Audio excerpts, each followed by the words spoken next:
The next step is to install the mounting plates using the supplied wood screws, making sure to pre-drill if needed.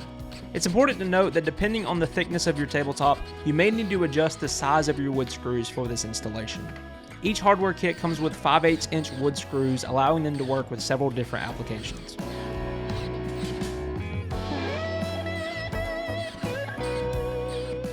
For this project, we're using the tapered wheeler legs from Osborne, so I need to create a simple jig that will hold the legs while we install the threaded inserts. For this, I cut an 1.5 inch hole in a scrap piece of plywood and clamped it into the vise on my workbench. This will hold the leg in place safely while I drill the hole needed for the threaded insert and threaded dowel. To install the threaded inserts, I first need to drill a 3/8 inch hole that will make room for the threaded dowel.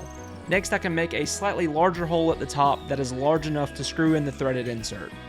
This two-step hole will ensure the threaded insert can be installed tight while still allowing for plenty of room with the threaded dowel. To install the insert, tighten it using an Allen key into the pre-drilled hole, making sure not to over-tighten it. Next, we can screw in the threaded dowel until it bottoms out, allowing for a tight fit on our tabletop. To install the table legs, simply screw in the threaded dowels to the mounting plates and tighten until flush with the tabletop. If your threaded inserts were installed slightly uneven, you can continue tightening the leg until it straightens up to match the rest.